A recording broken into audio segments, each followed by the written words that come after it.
Mga kababayan, magbibigay lamang po ako ng reaksyon tungkol doon sa kumakalat, tungkol doon sa lumabas na interview patungkol kay Madam Amy Marcos na itinatanggi niya na kamag-anak niya si Francis Leo Marcos.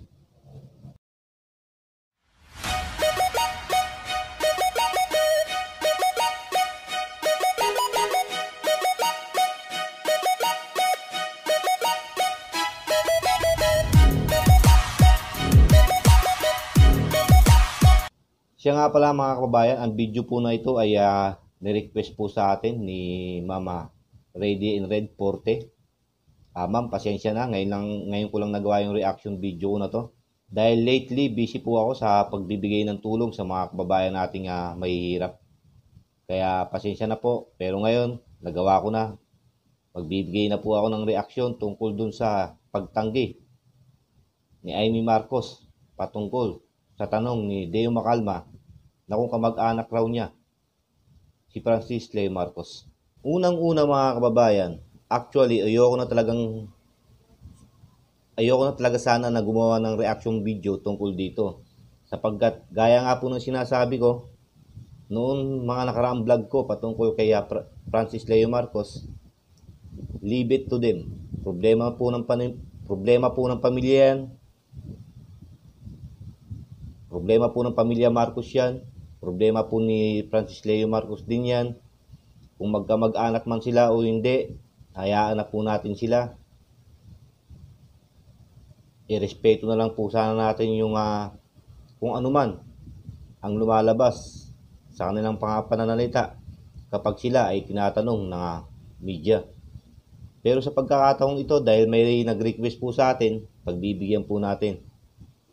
Kung natatandaan nyo o kung nabasa nyo ang lumabas na last will and testament ni dating Pangulong Ferdinand E. Marcos, ang pangalan po doon ni Ma'am Amy Lacson Santiago. Nagtataka kayo kung bakit ganun yung pangalan niya. May marami pong lumalabas na chismis noon pa man hanggang ngayon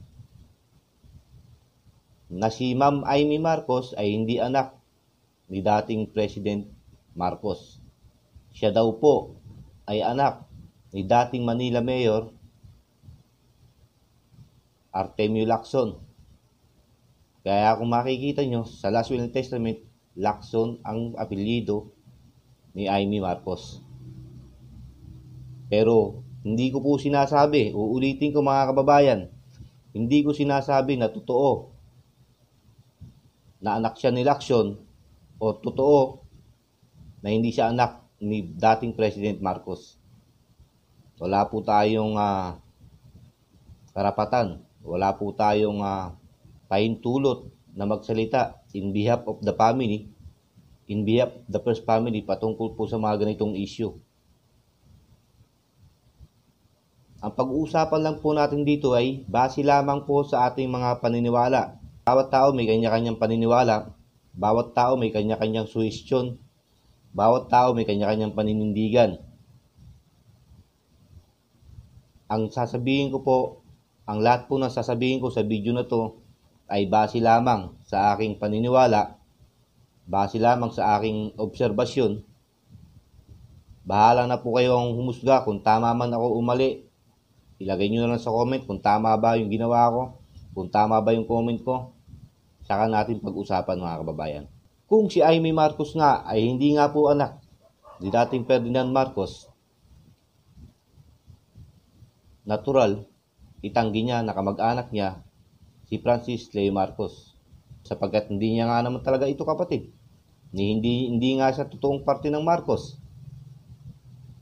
At kung totoo man, nakaparte siya ng pamilya Marcos, maaari niya pa rin itanggi ito. Sapagkat meron uling kumakalat at alam naman nating lahat na si Francis Leo Marcos ay anak di umano ni dating President Marcos. At si Francis Leo Marcos ang bukod tangi na tagapagmana ng lahat ng kayamanan ni dating President Marcos. Marami ang naniniwala, at isa na ako doon, na si Francis Leo Marcos ay ang tinatawag na spiritual wonder boy na nakalagay na sa last will and testament ni Ferdinand Marcos na bukod tangi na tagapagmana ng lahat ng ari-arian ng dating Pangulo. Inuulit ko, kahit alam ni Amy Marcos na si Francis Leo Marcos ay kadugo nila, kamag-anak nila, or kapatid niya, or pinsan niya, naturalmente itatanggi niya pa rin ito. Dahil nga sa sinasabi ni Francis Leo Marcos na privileged communication between FLM and the first family, ang pamilya Marcos. Anong ibig sabihin nun? Kahit ako hindi ko alam. Sa aking isip lang ay meron silang pinanghahawakang pangako sa isa't isa na walang magsasalita na kahit sinong pamilya Marcos, either si Francis Leo Marcos patungkol kung anuman ang relasyon ni Francis Leo Marcos kay Amy Marcos at sa buong pamilya. Ang sabi lamang ni Amy Marcos doon sa interview ay kakilala lamang. Kakilala niya si Francis Leo Marcos pero hindi niya ito kamag-anak. Hindi niya pwedeng itanggi na hindi niya kilala si Francis Leo Marcos dahil alam naman natin na maraming litrato na kumakalat at kumalat na sa social media na kasama ni Francis Leo Marcos si Amy Marcos, si Imelda Marcos, si Bongbong Marcos sa ilang mahalagang okasyon ng kanilang buhay, mga kababayan. Inuulit ko, mga kababayan, hindi maaari na itanggi ni Amy Marcos na si Francis Leo Marcos kaibigan niya.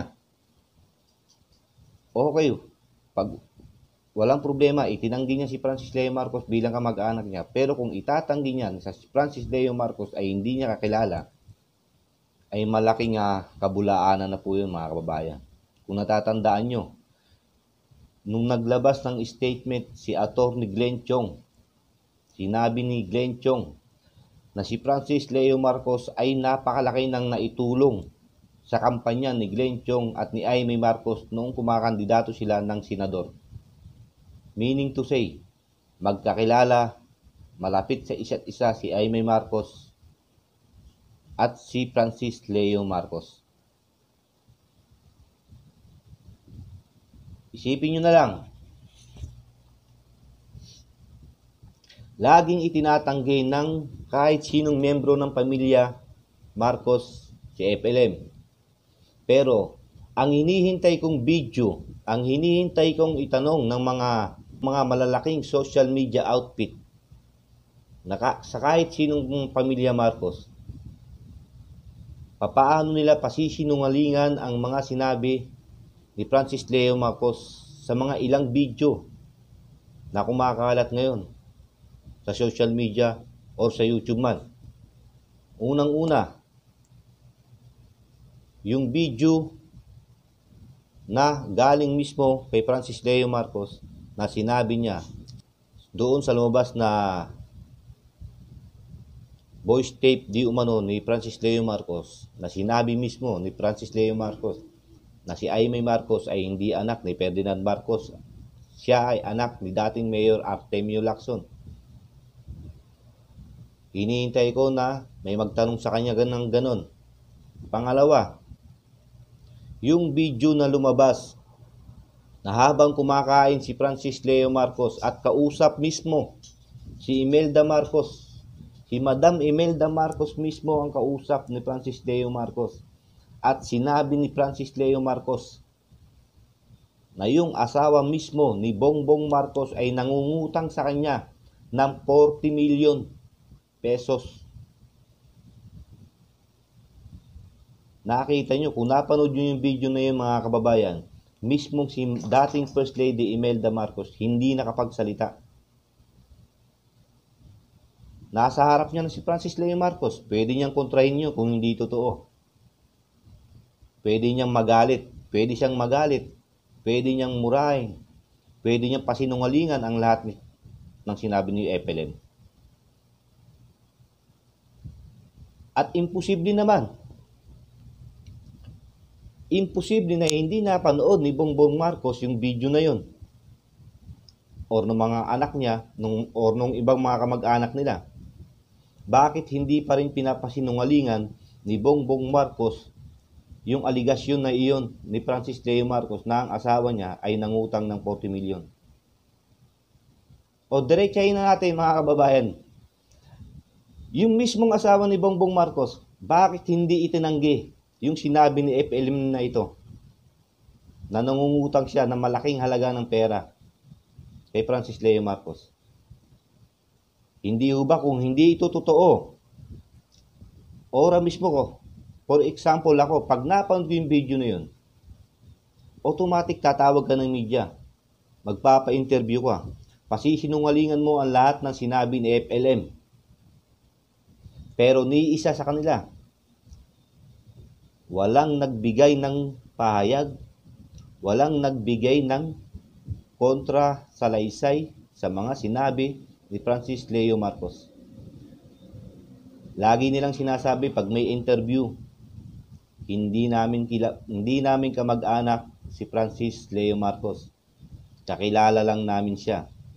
Tulad nga ng sabi ni Madam Amy, nagpakilala siya.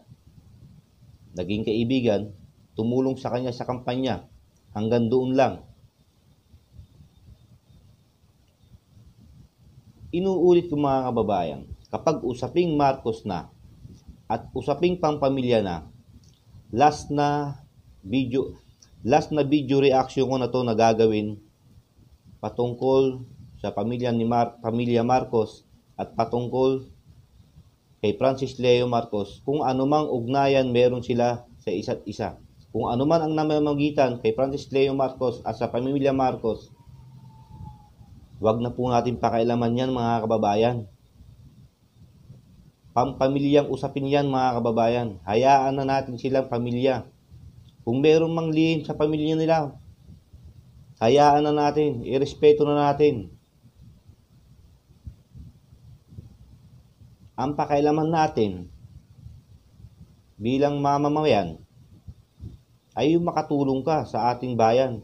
Sa maliit na pamamaraan mo ay makatulong ka sa ating gobyerno. Iyon na lang po ang importante na isipin natin. Sa mga ibang issue patungkol kay Francis Leo Marcos, maaari pa rin po tayo na magbigay ng reaksyon. Subalit uulitin ko po, huling video ko na to na magbibigay ng reaksyon patungkol sa pamilya Marcos at kay Francis Leo Marcos.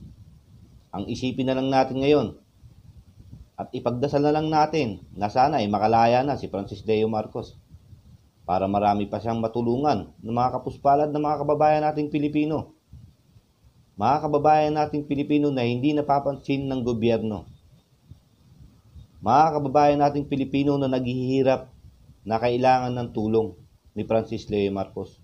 Iyon na lang po ang isipin natin mga kababayan.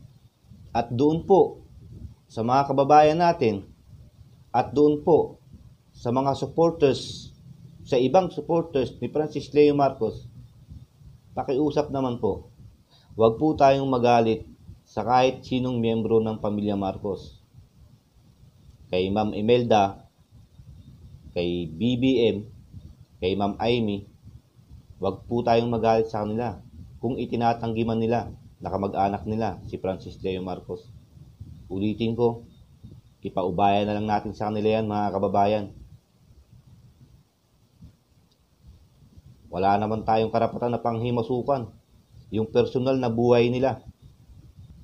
Asikasuhin na lang natin yung buhay natin, kung paano natin mapapaunlad yung buhay natin. Asikasuhin na lang natin kung paano tayo makakatulong sa kapwa natin. Yun lang mga kababayan, ganun lang. Sana makalaya na si Francis Leo Marcos. At bahala na siya na magbigay ng pahayag. Iyon na lang ang abangan natin mga kababayan.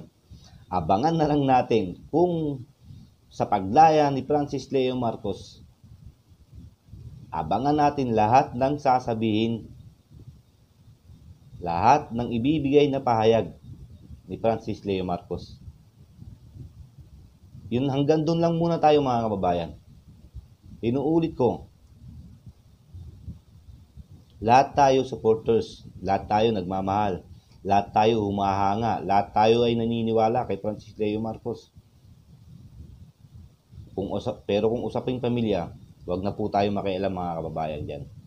Wag na tayo makialam dyan. Kung sa ibang usapin, maaari pa tayo makialam. Maaari pa tayong magbigay ng reaksyon.